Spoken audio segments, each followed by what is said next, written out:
Hello friends, class 10th ICSE से chapter करेंगे 21 measure of central tendency. तो चलिए अपना वीडियो स्टार्ट करते हैं। पहला क्वेश्चन मैंने बोर्ड पे लिख दिया है। देखिए क्या लिखा है कि फाइंड द एएम। एएम का मतलब होता है अरिथमेटिक मीन।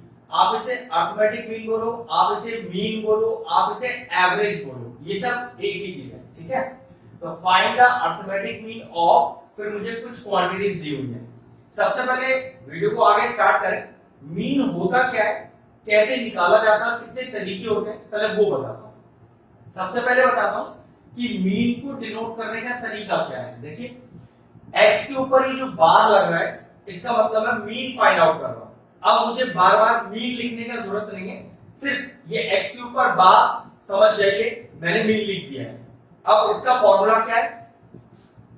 फॉर्मूला होता है sum of all the quantities divided by total number of quantities. मतलब जितनी आपको क्वांटिटी दी हुई है उसका पहले सम कर दो और अपॉन में डिवाइड कर दो कुल कितनी क्वांटिटीज है। तो अगर पहले मैं इसका फॉर्मूला लिख के दिखाऊं तो क्या होगा, x बार मतलब मीन निकाल रहा हूं, अरिथमेटिक मीन निकाल रहा हूं, एवरेज निकाल रहा हूं, कुछ भी समझ लीजिए। तो mean is equal to sum of all the given quantities या all the given raw data, जो भी आपको दिया हुआ है सारी क्वांटिटीज को सम कर दीजिए अपॉन किससे, टोटल नंबर ऑफ क्वांटिटीज।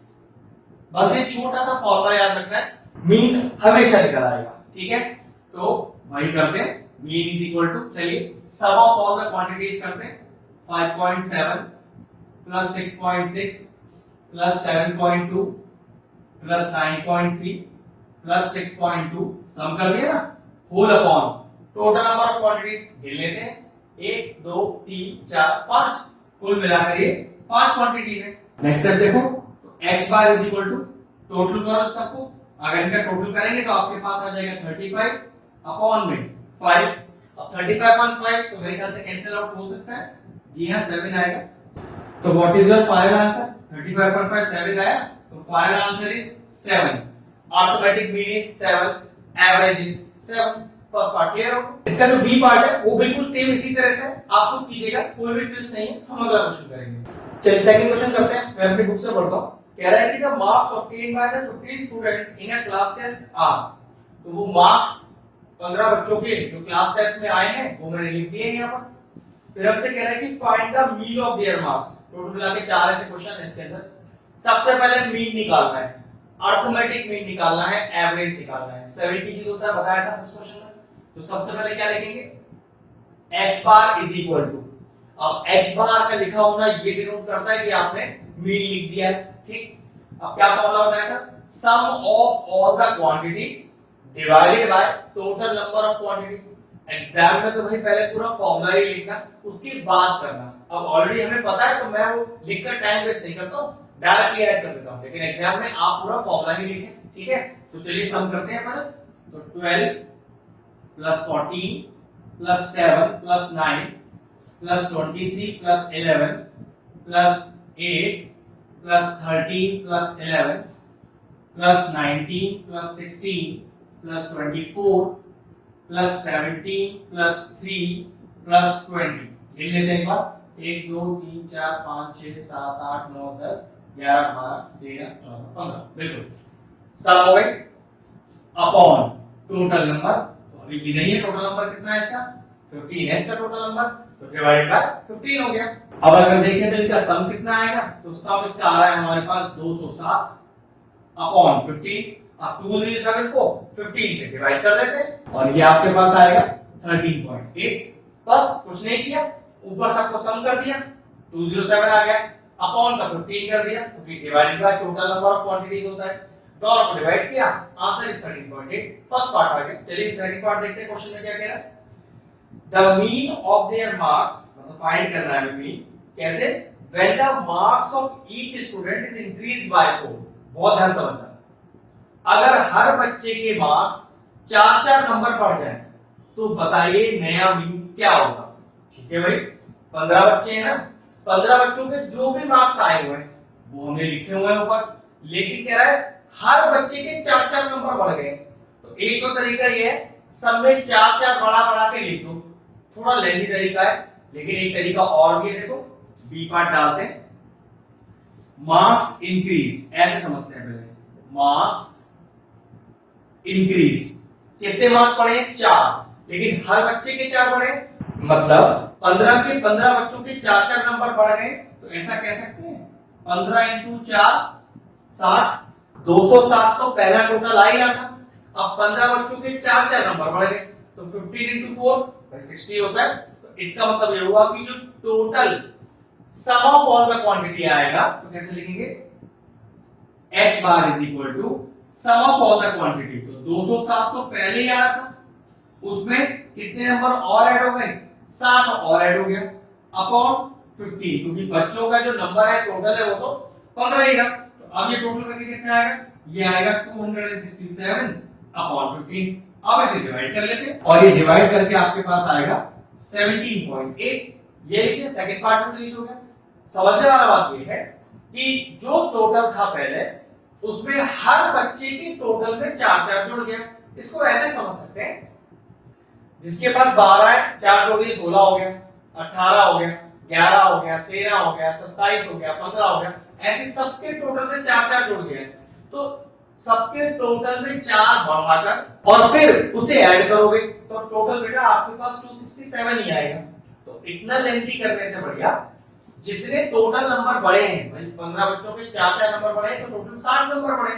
तो सम ऑफ ऑल द क्वांटिटी में जो टोटल 207 पहले पार्ट का आंसर है उसमें 60 जोड़ दीजिए, जल्दी आ जाएगा। 267 अपॉन 15 डिवाइड किया, आंसर इज 17.8। फिनिश हुआ इसका अगला पार्ट। थर्ड पार्ट कह रहा है the mean of their marks when 2 marks are deducted from the marks of each student. अब जिस तरह से सेकंड पार्ट में 4-4 नंबर सब में बढ़ाए गए थे, इस वाले केस में कह रहा है कि हर बच्चे के मार्क्स में से 2-2 नंबर घटाए गए हैं। तो बताइए अब नया मीन क्या होगा? तो बिल्कुल सेम तरीका है, या तो भाई सबको 2-2 घटा के लिख दो, घटा के लिखने के बाद सबको सम कर दो और 15 से डिवाइड कर दो, वरना एक डायरेक्ट तरीका भी है। कैसे? देखो टोटल मार्क्स डिडक्टेड, चेक करो कि कितने मार्क्स घटे हैं। भाई 2 नंबर घटे और कुल बच्चे कितने हैं? 15, तो कुल मिलाकर बात करें तो 30 नंबर कम हो गए टोटल में से। तो लो जी 30 नंबर कम मैं कर देता हूं। कैसे? New mean is equal to जो पहला सम था 207 उसमें से 30 नंबर कम कर दीजिए और अपॉन 15 जो रहेगा।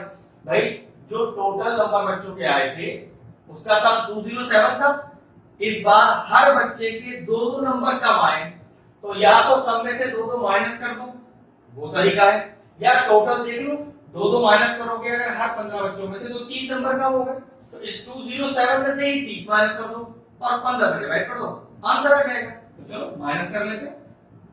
7 में से 0 गया 0, 10 में से 3 गया 7 और यहां बच गया 1, तो 177 अपॉन 15 आ गया।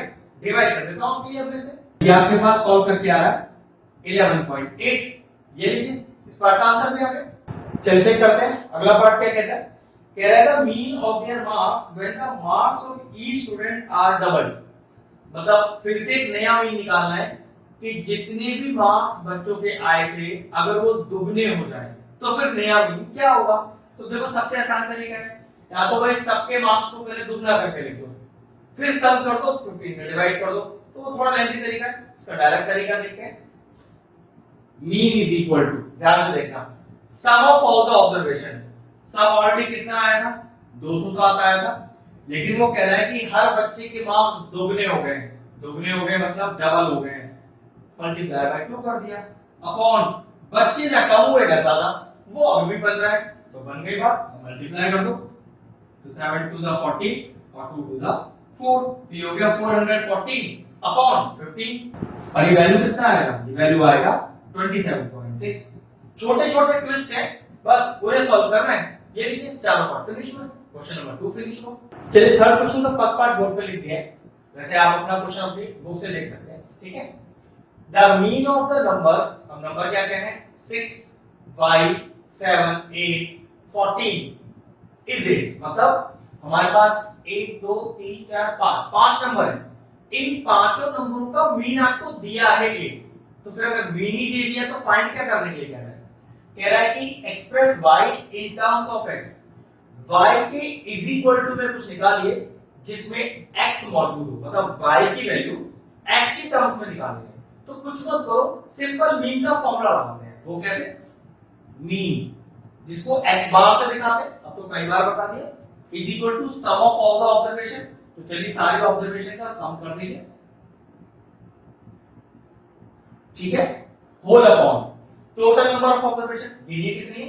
1 2 3 4 5, ठीक। लेकिन कह रहा है ये जो मीन है ये मैं आपको दे रहा हूं पहले से, और वो मीन दिया कितना है? वो मीन आपको 8 दिया हुआ है, तो मीन की जगह 1 लिख दीजिए और इसे भी टोटल कर लेते हैं। देखिए 14 प्लस 6 20 और 27, तो 27 plus x plus y whole upon 5। Cross multiply कीजिए 5 यहां पर, तो 8 5 से 40, 27 भी इधर आ जाएगा और x भी इधर आ जाएगा, क्योंकि हमसे क्या कह रहा है कि y की वैल्यू निकालनी है x की टर्म्स में, मतलब y की इक्वल में कुछ निकालिए जिसमें x मौजूद हो। तो बस माइनस कर दीजिए, ये बचेगा आपके पास 13 माइनस x, जो कि एक्चुअल में किसकी वैल्यू हो जाएगी? y की वैल्यू हो जाएगी। हमसे कह रहा है एक्सप्रेस y को एक्सप्रेस कीजिए x की टर्म में, तो y का वैल्यू x की टर्म में क्या है? 13 माइनस x। जिसको थोड़ा दिखने में कंफ्यूजन हो रहा है वो इसको ऐसे समझ लीजिए कि ये ऐसे लिखा हुआ है। तो what is the value of y? y is 13 minus x, मतलब y का वैल्यू x के टर्म्स में आ गया। पहला पार्ट फिनिश हुआ। चलिए इसका बी पार्ट देखते हैं। मैं अपनी बुक से बोल रहा हूं। The mean of 9 variates is 11, मतलब 9 वेरिएबल्स का मीन दिया है 11। ये वेरिएबल वेरिएट्स एक ही चीज होता है, ठीक है। The mean of 9 variates is 11। चलिए लिख लेते हैं, मीन ऑफ 9 वेरिएट्स इज 11। आगे देखते हैं क्या दिया है। 8 ऑफ देम आर, मतलब ये जो 9 क्वांटिटीज है, 9 वेरिएबल्स हैं, उसमें से 8 वेरिएबल मुझे दे रहा है, और फिर कहता है फाइंड द 9th वेरिएट। तो 9वां वेरिएबल, 9वां वेरिएट मुझे निकालना है। तो देखो 8 वेरिएट कौन कौन से दिए, पहले वो लिख लेते हैं। 7 12 9, 7 12 9, 14 21 3, 14 21 3 और 8 and 15, 8 and 15। क्वेश्चन को ध्यान से समझो। 9 वेरिएबल्स का मीन डायरेक्टली 11 दिया है, उस 9 वेरिएबल्स में से, 9 क्वांटिटीज में से 8 क्वांटिटी मुझे क्वेश्चन में पहले ही दे रहा है और मुझे वो 9वीं क्वांटिटी ही निकालनी है। तो समझो मैं क्या करता हूं, उस 9वीं क्वांटिटी को x मान लेता हूं, ठीक है। अब ये कुल मिलाकर 9 क्वांटिटीज हो गई और 9 क्वांटिटीज का मीन मुझे दिया हुआ है। वो क्या दिया हुआ है? x bar is equal to, confuse मत होना, ये x और ये x बार दोनों अलग ही चीज है। ये x तो मैंने वो क्वांटिटी लेफ्ट की है, जबकि x बार का मतलब होता है मीन। अगर कंफ्यूजन आपको हो रहा हो तो भाई आप इस x को हटा के यहाँ a लिख लो कि भाई वो 9th क्वांटिटी लेफ्ट की है मैंने a। चाहो तो लिख भी सकते हो कि let the 9th variate be a, y, t, u, v, जो मान रहा है मान लो, ठीक है, फर्क नहीं पड़ता। तो let the 9th variate be a। तो मुझे 9 जो वेरिएबल मैंने लिए हैं या मुझे जो दिए गए हैं उन 9 वेरिएट्स का मीन मुझे दिया हुआ है। तो मीन निकालने का फॉर्मूला मुझे आता है x bar is equal to sum of all the quantity. तो चलिए सबको पहले सम ही कर लेते हैं फटाफट से, upon total number of quantity. Total number of quantity तो भाई 9 ही है, 1 2 3 4 5 6 7 8, 8 तो क्वेश्चन में गिवन थी, 9 भी मैंने लेट कर ली तो टोटल आ गया 9, ठीक है। और ये मीन भी आपको देखो दिया हुआ है, the mean of 9 variate is 11, 11 लिख दो इज इक्वल टू, अगर इन्हें ज्वाइन करोगे तो ये बचेगा 89 plus a upon 9 plus a, इसलिए कि भाई इनका सम 8 क्वांटिटीज का सम 89 आ रहा है, लेकिन वो 9वीं क्वांटिटी मुझे फाइंड करनी है। तो plus a upon 9 as it is, cross multiply करो तो 11 9 से 99 और 89 माइनस का होके इधर आ जाएगा इज इक्वल टू 8। अब इसे माइनस करो, 9 में से 9 गया 0, 9 में से 8 गया 1।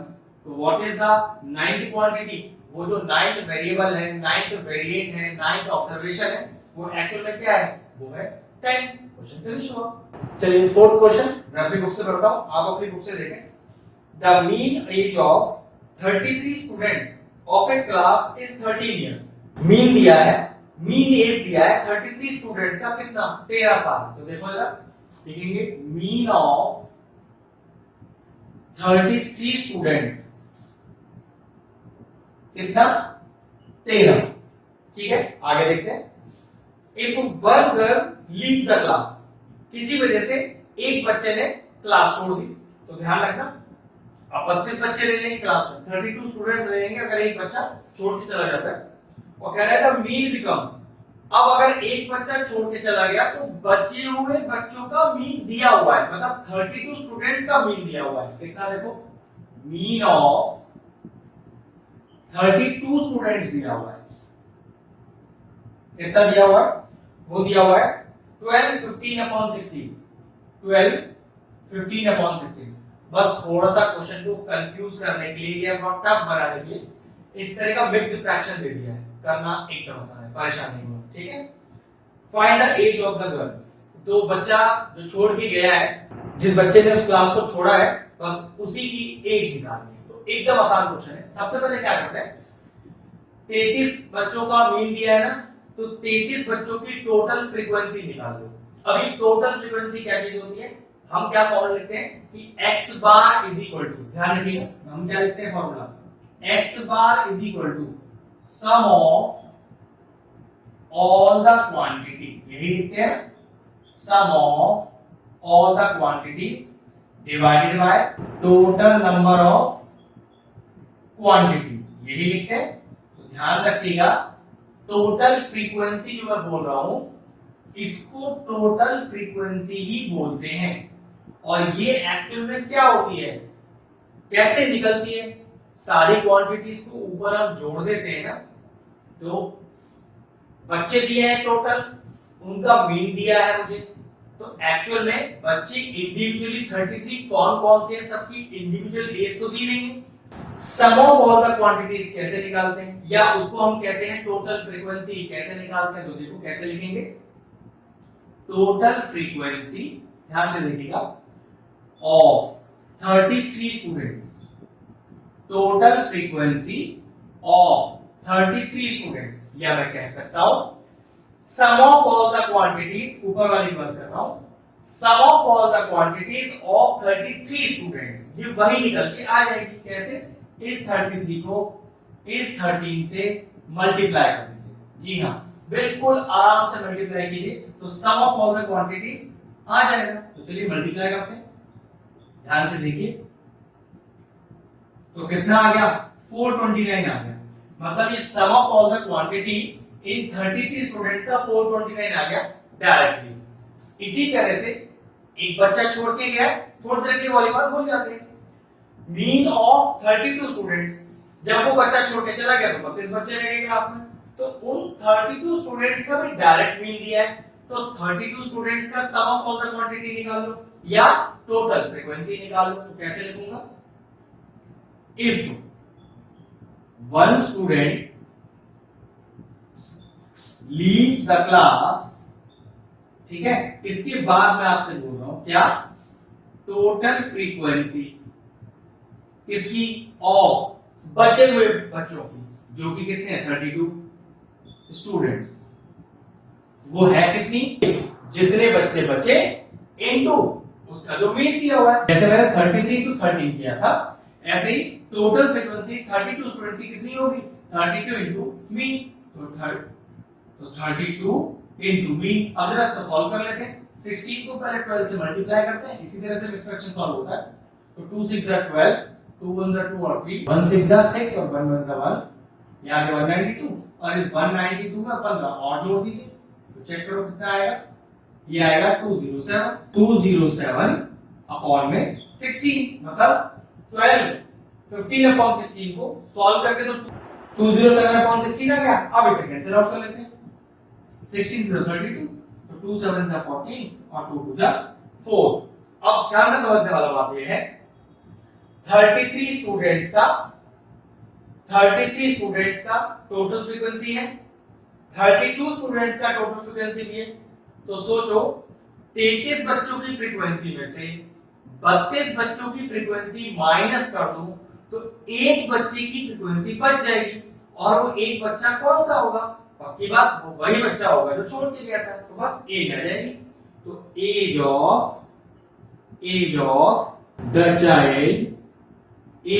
Child that left the class, तो उस बच्चे की एज आ जाएगी जिसने क्लास लेफ्ट की है। कितना? 33 बच्चों की फ्रीक्वेंसी में से 32 बच्चों की फ्रीक्वेंसी माइनस कर देंगे। तो 9 में से 4 गया 5, 2 में से 1 गया 1। तो what is the age of the child? वो कितना आ गया हमारे पास? वो आ गया 15 साल। एक बेहतरीन क्वेश्चन था। 33 बच्चों का मीन दिया था, 33 बच्चों की टोटल फ्रीक्वेंसी आ गई। 32 बच्चों का मीन दिया था, 32 बच्चों की टोटल फ्रीक्वेंसी आ गई। अगर 33 बच्चों की फ्रीक्वेंसी में से 32 बच्चों की फ्रीक्वेंसी माइनस कर दूं तो जो एक बच्चे की फ्रीक्वेंसी आएगी वही फ्रीक्वेंसी एक्चुअल में उस बच्चे की एज कहलाएगी। तो what is the age? Age is 15 years उस बच्चे की जो छोड़ के गया था। क्वेश्चन फिनिश हुआ। चलिए फोर्थ क्वेश्चन का सेकंड पार्ट अपनी बुक से पढ़ता हूं, आप अपनी बुक से देखें। In a class test, the mean of the marks scored by the class of 40 students was calculated to be 18.2। मतलब एक क्लास के अंदर जो 40 बच्चे हैं उनका डायरेक्टली मीन दिया हुआ है। देखो जरा, तो लिखूंगा कैसे? Mean of 40 students. ये पीछे वाले क्वेश्चन थोड़ा जैसा ही है इसका, कि mean of 40 students in a class, मतलब एक क्लास में जो 40 बच्चे हैं उनका डायरेक्टली मीन दिया हुआ है। बिल्कुल पीछे वाले क्वेश्चन की तरह क्वेश्चन स्टार्ट। और वो मीन कितना है? वो है 18.2। तो हम यहां से क्या निकाल सकते हैं? हम निकाल सकते हैं टोटल फ्रीक्वेंसी ऑफ 40 स्टूडेंट्स। ठीक है, टोटल फ्रीक्वेंसी ऑफ 40 स्टूडेंट्स। पीछे भी हमने यही किया था क्वेश्चन में। तो ये कितना आ गया? 40 इंटू 18.2। अभी सॉल्व करके आएगा आपके पास 728। अब क्वेश्चन का अगला पार्ट क्या कह रहा है कि later on it was detected that the marks of one student was wrongly copied as 21 instead of 29। मतलब जो टोटल 40 बच्चे थे, 40 बच्चों के सारे मार्क्स जोड़े, जो कितना आ गया? 728। ये 728 क्यों? टोटल मार्क्स का क्या बताया था? नंबर ऑफ स्टूडेंट में अगर मीन को मल्टीप्लाई कर दिया जाता है तो टोटल फ्रीक्वेंसी आता है। और टोटल फ्रीक्वेंसी किसको बोलते हैं? Sum of all the observation को ही टोटल फ्रीक्वेंसी बोलते हैं। तो कह रहा है वो जो 40 बच्चों के सारे नंबर आपने जोड़े हैं ना, उसका सम आ गया 728, लेकिन उसमें एक बच्चे के मार्क्स गलत कॉपी हो गए। कैसे? देखो लिखा है one student was wrongly copied age 21 instead of 29। मतलब मार्क्स 29 जोड़ने थे और गलती से 21 जुड़ गए। Find the correct mean. तो देखो जरा, अब कह सकते हैं कि टोटल फ्रीक्वेंसी ऑफ 40 स्टूडेंट्स क्या है? रॉन्ग है आपकी। तो कैसे लिखा मैंने? Wrong total frequency of 40 students कितनी है? 728। तो अब मुझे क्या निकालनी पड़ेगी फिर? Correct total frequency. Correct total frequency of 40 students. Correct total frequency का मतलब है सारे बच्चों के करेक्ट मार्क का सम होना चाहिए। अब देखो 728 तो गलत है, तो निकालते कैसे है करेक्ट वाला? वो जो गलत मार्क्स जुड़ गए थे उसे पूरा माइनस कर दो। ये लो जी, मैंने पूरा माइनस कर दिया, और वो नंबर ऐड कर दो जो एक्चुअल में जुड़ने चाहिए थे, प्लस कर 29। मैं एक बार फिर से चेक कर लेता हूं। 21 इंस्टेड ऑफ 29, बिल्कुल 21 जुड़ गए थे, जुड़ने 29 थे, तो मैंने गलत नंबर को माइनस किया, सही नंबर को ऐड कर दिया। तो एक्चुअल में कितना ऐड करेंगे भाई? 21 माइनस करना है, 29 ऐड करना है, तो मेरे ख्याल से 8 नंबर और ऐड करने, 8 और जोड़ दीजिए, 8 और 8 16। ये देखिए, तो टोटल कितना आ गया? मतलब करेक्ट टोटल फ्रीक्वेंसी आ गया 40 बच्चों का 736। अब निकालना क्या है? करेक्ट मीन निकालना है। तो मीन निकालने का तो वही फॉर्मूला है, क्या? सम ऑफ ऑल द ऑब्जर्वेशन। अब वो सम हमारे पास कितना आ गया? सही वाला 736 अपॉन टोटल, क्योंकि बच्चे तो अभी आपके उतने ही है 40, डिवाइड कर देते हैं। ये डिवाइड करके आएगा 18.4। Now this is the correct answer कि आपका जो करेक्ट मीन है वो आ गया 18.4। चलिए नेक्स्ट क्वेश्चन फिर करते हैं। आपने बुक से पढ़ता हूं क्वेश्चन क्या कह रहा है कि find the mean of 25 given numbers, मतलब 25 नंबरों का अर्थमेटिक मीन निकालना है या मीन निकालना है। When the mean of 10 of them is 13, मतलब 25 का मीन निकालना है जिसमें से 10 का मीन दिया हुआ है 13 and the mean of the remaining number is 18 और बचे हुए का मीन दिया है 18 और फिर टोटल मिला के 25 का निकालना है। देखो आसान क्वेश्चन है, क्या कहता है कि मीन निकालना है कितनों का, मीन ऑफ 25 ऑब्जर्वेशंस को मुझे निकालना है, ये फाइंड करेंगे। उससे पहले हमने क्वेश्चन में कह दिया है mean of 10 of them is 13, तो कैसे लिखेंगे देखिए, मीन ऑफ 10 ऑब्जर्वेशंस कितना है 13, उन 25 में से 10 ऑब्जर्वेशंस का मीन 13 है, तो टोटल फ्रीक्वेंसी ऑफ 10 ऑब्जर्वेशंस, तो कैसे लिखेंगे, टोटल फ्रीक्वेंसी ऑफ 10 ऑब्जर्वेशंस, तो कितना होता है, क्या बताया था, नंबर ऑफ ऑब्जर्वेशंस को मीन से मल्टीप्लाई कर दीजिए, तो कितना आएगा 10 into 13, तो 10 ऑब्जर्वेशन का टोटल फ्रीक्वेंसी 130 आ गया। फिर कह रहा है and the mean of the remaining observation is 18, कि जो बची ऑब्जर्वेशन है उनका मीन 18 है, तो भाई 25 में से 10 ऑब्जर्वेशन का मीन तो निकाल लिया, तो बची ऑब्जर्वेशन कितनी हो गई, तो टोटल फ्रीक्वेंसी ऑफ बची ऑब्जर्वेशन 25 में से 10 का निकाल लिया, 15 ऑब्जर्वेशंस बची, तो 15 ऑब्जर्वेशंस का मीन 18 दिया है, तो टोटल फ्रीक्वेंसी कितना आ जाएगा 15 ऑब्जर्वेशंस का बचे हुए का 15 into 18 जो कि होता है 270, मतलब 10 और 15 टोटल 25 ऑब्जर्वेशन का टोटल फ्रीक्वेंसी आ गया। तो कैसे लिखूंगा, टोटल फ्रीक्वेंसी ऑफ 25 ऑब्जर्वेशंस कितनी आ गई, चेक करो, 130 प्लस 270 ऐड कर दीजिए, तो 200 और 300 और ये हो गया 400, तो 400 मेरे पास टोटल क्या आ गया, 25 ऑब्जर्वेशन का टोटल फ्रीक्वेंसी, मतलब सम ऑफ ऑल द ऑब्जर्वेशन कितना आ गया 400 आ गया। तो मीन कैसे निकलेगा, सम ऑफ ऑल द ऑब्जर्वेशन जो कितना है मेरे पास 400 upon total number of observation, वो तो पहले ही कह रहा है कितनी है आपके पास 25, को भी उसी में तो मीन निकालना है, तो 400 को 25 से डिवाइड कर दीजिए, तो ये आपके पास आएगा 16, बस ये लिखिए आंसर आ गया कि mean of 25 observation is 16, finish हो गया। चलिए क्वेश्चन नंबर 6 मैंने बोर्ड पे कॉपी कर दिया है, आपने बुक से चेक कर सकते हो। इस बार भी मीन निकालना है, लेकिन ये कुछ टेबल दिया हुआ है। अभी तक हमने जितने क्वेश्चन किए मीन के, वो क्वेश्चन अलग कैसे हैं इससे, ध्यान रखने वाला बात ये, अभी तक हमें जो क्वेश्चन दिया जा रहा था उसमें ये नंबर लिखा हुआ है ना, मैंने इसी को ऑब्जर्वेशंस बोलते हैं, सिर्फ ये वाला पार्ट दिया था, ये जो फ्रीक्वेंसी है वो नहीं था। तो अगर ऑब्जर्वेशन की फ्रीक्वेंसी 7 हो टेबल की फॉर्म में, तो मीन निकालने का मेथड बिल्कुल डिफरेंट हो जाता है। अभी इस मेथड में भी वैरायटी आएगा, लेकिन अभी सिंपल मेथड पढ़ते हैं कि अगर आपको नंबर ऑफ ऑब्जर्वेशन जो दी हुई होती है उसके साथ उनकी फ्रीक्वेंसी भी दी हो, तो मीन निकालने का फॉर्मूला थोड़ा चेंज होने वाला है। Sum of all the observation divided by total number of observation वाले तरीके से ये क्वेश्चन सॉल्व नहीं हो सकता। उन क्वेश्चनों के लिए सिर्फ ध्यान रखना नंबर ऑफ ऑब्जर्वेशन चाहिए, ये फ्रीक्वेंसी नहीं होनी चाहिए, तो फिर सिंपल फॉर्मूला बनेगा। उनकी फ्रीक्वेंसी भी दी हुई है, तो वो फॉर्मूला अभी खत्म, अभी नया फॉर्मूला आ गया, जिस फॉर्मूले को हम बोलते क्या है, हम बोलते हैं direct method of finding mean, direct method of finding mean. और ये डायरेक्ट मेथड होता क्या है, फॉर्मूला होता क्या, वो लिख देता हूं फिर समझा दूंगा। मीन डिनोट करने का तरीका तो देखो वही है, x के ऊपर बार लग जाता है, फॉर्मूला होता है sigma x into f upon sigma f। ये सब क्या दिया हुआ है सब समझा दूंगा, परेशान मत हो, पहले बस फॉर्मूला देख लो। सिग्मा x into f या f into s भी लिखा हो सकता है, अपॉन सिग्मा f। सबसे पहले इस टेबल को प्रॉपर्ली लिखेंगे कैसे, ध्यान से देखिए। ये जो नंबर आपको दिया हुआ है इसी को x बोलते हैं, मैं इस वाले x की बात कर रहा हूं, ध्यान रखना। ये x बार तो मीन है, ये दोनों x में कोई सिमिलरिटी नहीं है, ठीक है।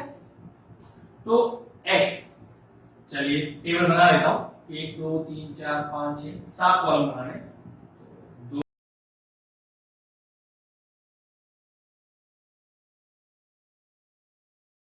इसमें तो कोई ट्विस्ट है ही नहीं, सिंपल सी बात है। फिर वो f जिसको हम बोलते हैं फ्रीक्वेंसी, ठीक है, ये है ना फ्रीक्वेंसी। तो समझ लीजिए ये आपको f दिया हुआ है, ये आपको x दिया हुआ है, ठीक है। तो देखिए ये फ्रीक्वेंसी किस फॉर्म में दी है, 1 2 5 6 3 2 1।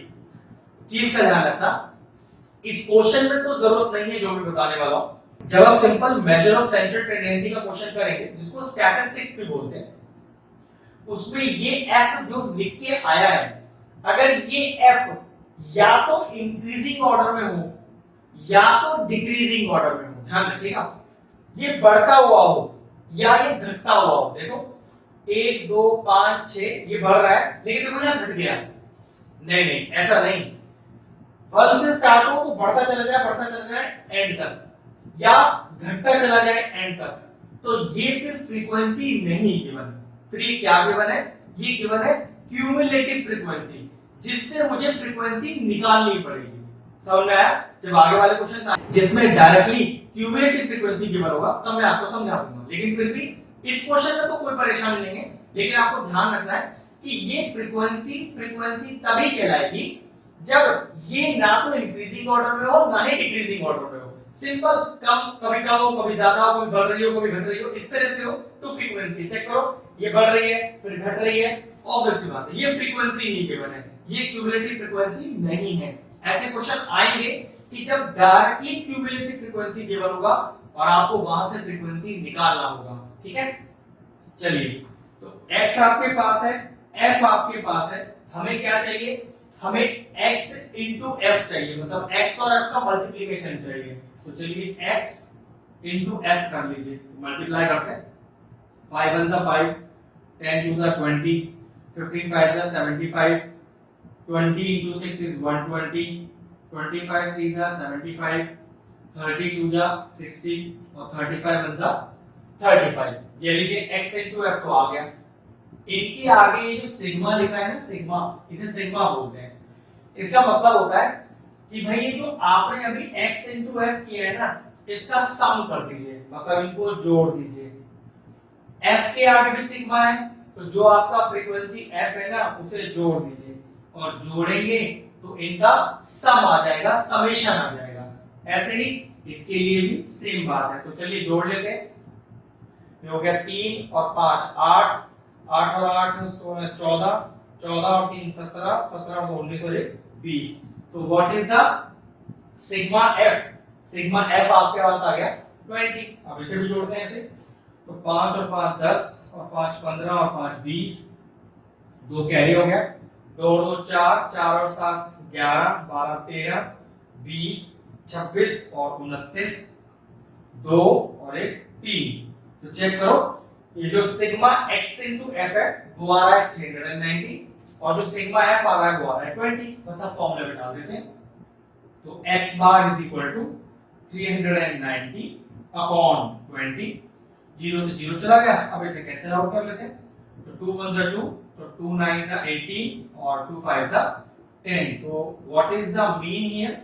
ये जो पूरा क्वेश्चन हमें दिया हुआ है टेबल की फॉर्म में, उसका मीन का आंसर आया 19.5। क्वेश्चन फिनिश हो गया। ध्यान रखना, मीन निकालने के दो और मेथड भी हैं, जिसको बोलते हैं शॉर्टकट मेथड और स्टेप डेविएशन मेथड। अब आपके कोर्स में जो सारे मेथड होंगे इस बुक के अंदर, इस एक्सरसाइज के अंदर या आगे वाली एक्सरसाइज के अंदर, मैं वो सारे कराऊंगा आपको, ठीक है।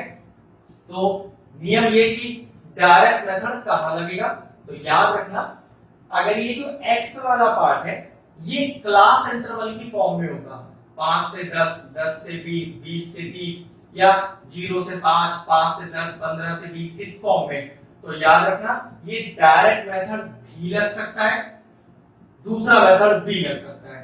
लेकिन अगर ये सिर्फ डायरेक्ट x इस फॉर्म में है जिसमें इंटरवल्स नहीं होंगे, तो जिसमें इंटरवल नहीं होते उसमें सिर्फ और सिर्फ डायरेक्ट मेथड लगता है, जो मैंने आपको भी सिखाया।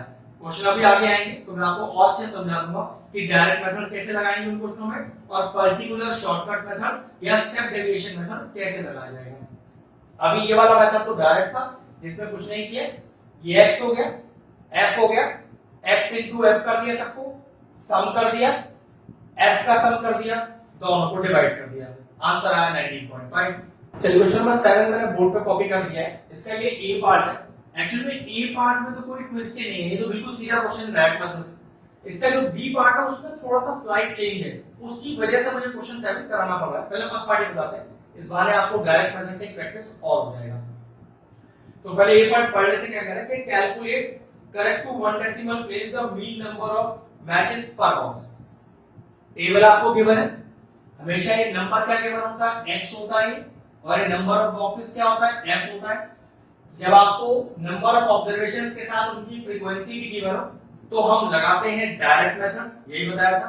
डायरेक्ट मेथड का फॉर्मूला फिर से लिख देता हूं, x bar is equal to sigma x into f upon sigma m, यही बताया था। चलिए टेबल बनाते हैं। तो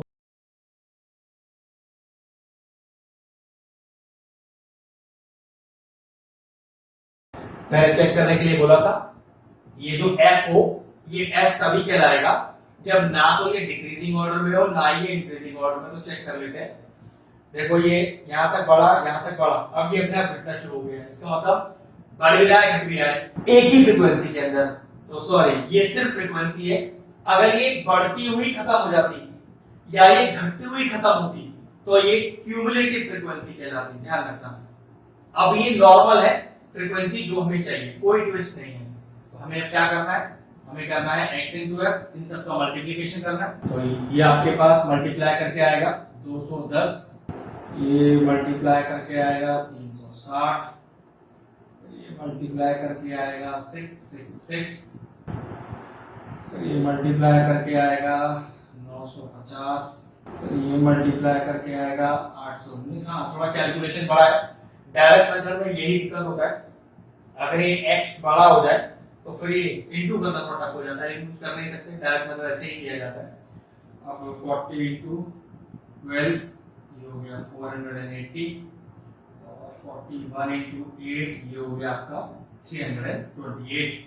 अब सिग्मा करना है। सिग्मा मतलब ये जितना भी आपका x into f आया है इनको जोड़ दीजिए, मतलब 210 plus 360 plus 666 plus 950 plus 890 plus 480 plus 328, और टोटल कर लीजिए कितना आएगा। ये टोटल करके आ रहा है आपके पास 3813। जी आप टोटल कर लीजिएगा। इसी तरह से अगर अब मैं सिग्मा एफ भी तो चाहिए मुझे, तो इसका सिग्मा कर लेता हूं, देखिए कितना आएगा। ऐसे इसका सिग्मा आपको क्वेश्चन में दिया हुआ है 100। क्वेश्चन में शुरू में लिखा हुआ है, देखो ध्यान से, तो क्वेश्चन पढ़ रहा हूं कि the content of 100 match box, तो 100 आपको पहले से दिया हुआ था। अब आपके पास सिग्मा xf भी आ गया, सिग्मा f भी आ गया, बस फॉर्मूले के अंदर डालना। तो मीन आएगा आपके पास 3813 डिवाइडेड बाय 100, देखिए कितना आएगा 38.13 आएगा। ठीक है, लेकिन क्वेश्चन में क्या क्या रखा है फर्स्ट पार्ट में कि calculate correct to one decimal place. अब वन डेसिमल प्लेस के लिए कैसे चेक करते हैं, वन डेसिमल प्लेस के लिए सेकंड डेसिमल देखना पड़ता है। अगर ये सेकंड डेसिमल 5 या उससे बड़ा हो तो उस पहले डेसिमल प्लेस को 1 बढ़ा देते हैं, और अगर ये डेसिमल जैसे आपको 3 दिख रहा है, मतलब ये ना तो 5 है ना 5 से बड़ा, तो फर्स्ट डेसिमल प्लेस जो लिखा है वही रहने दीजिए। आपका जो मीन आएगा फर्स्ट डेसिमल प्लेस तक का वो आएगा 38.1। फर्स्ट पार्ट यही क्लियर हुआ। इस क्वेश्चन में, इस पार्ट में कोई डिफरेंस नहीं था जो हमने पीछे क्वेश्चन किया। बी पार्ट में थोड़ा स्लाइड चेंज है, हल्का सा इधर उधर करना है, बस देखो समझ जाओ फिर आप। बी पार्ट देखिए कि determine how many extra matches would have to be added to the total content of the 100 boxes to bring the mean up to exact 39। मतलब मीन को अगर एग्जैक्टली 39 मैचेस तक लेके आना है तो कुल कितना एक्स्ट्रा ऐड करना पड़ेगा। मालूम है कि 39 क्या गिवन है, ये आपको मीन गिवन है नया, तो कह सकते हैं तो आपके पास न्यू मीन आ गया कितना 39। तो new x into f, check करो ध्यान से ना, न्यू x into f, और वो भी क्या, उसका सिग्मा। तो सिग्मा कितना आएगा 39 into कितना, जो टोटल बॉक्सेस है वो है 100। अब इसे मल्टीप्लाई कर लीजिए, ये आ गया 3900। तो न्यू सिग्मा xf कितना आ गया 3900, जबकि ओल्ड वाला कितना है मेरा 3813।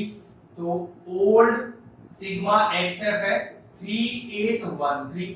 अब क्वेश्चन मुझसे क्या कह रहा है, how many extra matches would have to be added. तो क्या लगता है कितने मैच मुझे एक्स्ट्रा ऐड करने पड़ेंगे, तो extra matches to be added. तो कैसे करो, आप क्या करो, जो भी नया सिग्मा XF है उसमें से माइनस कर दो ओल्ड वाला। तो ये कितना बैठेगा, 10 में से 3 गया 7, 9 में से 1 गया 8, बस ये टोटल 87 आएगा। मतलब 87 नए मैचेस एक्स्ट्रा ऐड करने पड़ेंगे, जिससे जो नया मीन है वो एग्जैक्टली कितना आ जाए, एग्जैक्टली आ जाए 39। Your answer is 87। बस क्वेश्चन फिनिश हो गया। क्वेश्चन नंबर 8, क्वेश्चन नंबर 9 बिल्कुल एग्जैक्टली सेम है, मतलब उसमें कोई ट्विस्ट नहीं है। सिंपल x दिया हुआ है, f दिया हुआ है, डायरेक्ट मेथड लगाइए और मीन निकाल लीजिए, कोई ट्विस्ट नहीं है। तो ये क्वेश्चन दोनों अपने आप करेंगे। हम स्टार्ट करते हैं क्वेश्चन नंबर 10। चलिए एक्सरसाइज का क्वेश्चन नंबर 10 स्टार्ट करते हैं। निकालना तो देखो वही है, फाइंड द मीन, लेकिन फिर इस क्वेश्चन को क्यों कराया जा रहा है उस पर ध्यान दें। नंबर्स को x आपको गिवन है सीधा, लेकिन देखो यहाँ f की जगह उसने क्या लिखा है, CF क्यूमुलेटिव फ्रीक्वेंसी। मैंने आपको बताया था मीन निकालने के लिए क्यूमुलेटिव फ्रीक्वेंसी का जरूरत नहीं होता है, हमें तो फ्रीक्वेंसी चाहिए होता है। तो फिर क्यूमुलेटिव फ्रीक्वेंसी गिवन है, क्यूमुलेटिव फ्रीक्वेंसी गिवन है, मुझे फ्रीक्वेंसी चाहिए, कैसे निकालेंगे। और देखो क्यूमुलेटिव फ्रीक्वेंसी कैसे होती है, देखो इंक्रीजिंग ऑर्डर में दिख रही है पूरी है, 8 18 33 40 49 55 60 बढ़ती हुई है ना बिल्कुल। तो ये क्यूमुलेटिव फ्रीक्वेंसी है। ये नहीं भी गिवन होता CF तो आपको पहचान मैंने बता दी है। चलिए देखते हैं, पहले कॉलम वाइज लिखते हैं इसे, x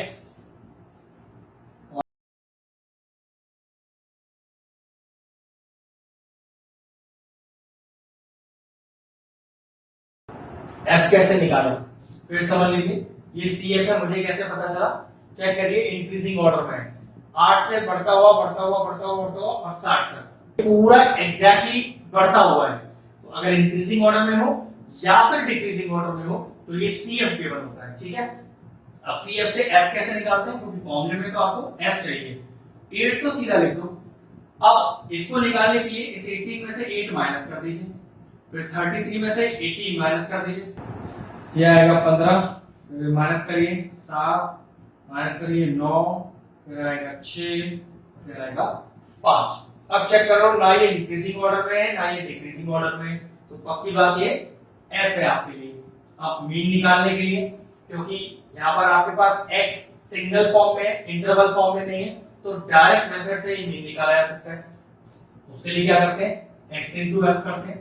तो x into f, तो देखो कितना आएगा, ये आएगा 480, फिर ये आएगा 610, 930, ये मल्टीप्लाई करेंगे तो आएगा 441, ये मल्टीप्लाई करेंगे तो आएगा 576, इन दोनों को मल्टीप्लाई करेंगे तो आएगा 390, इन दोनों को मल्टीप्लाई करेंगे तो आएगा 330।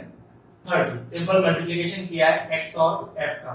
फिर फॉर्मूले के हिसाब से हमें क्या चाहिए, x और f का सिग्मा चाहिए और फ्रीक्वेंसी का सिग्मा चाहिए। पहले फॉर्मूला एक बार लिख देता हूं, mean is denoted by x bar, formula sigma x into f upon sigma f। तो इसका सिग्मा कर लेते हैं, जोड़िए कितना आएगा, ये जोड़कर आएगा आपके पास 3757, और ये फ्रीक्वेंसी जोड़कर कितना आएगा, ये आपके पास आएगा 7। तो बस फॉर्मूले में डालना है, तो 3757 अपॉन सिग्मा f हो गया आपके पास 60। दोनों को डिवाइड कर दें, ये डिवाइड करके आएगा 62.6। What is your mean, the mean is 62.6। सिर्फ इस क्वेश्चन को मैंने इसलिए कराया क्योंकि इसमें फ्रीक्वेंसी नहीं गिवन था, क्यूमुलेटिव फ्रीक्वेंसी गिवन था। तो क्यूमुलेटिव फ्रीक्वेंसी से फ्रीक्वेंसी निकालना है। बस आज के लिए वीडियो फिनिश करते हैं। नेक्स्ट लेक्चर में क्वेश्चन नंबर 11 से स्टार्ट करेंगे। वीडियो फिनिश हुआ।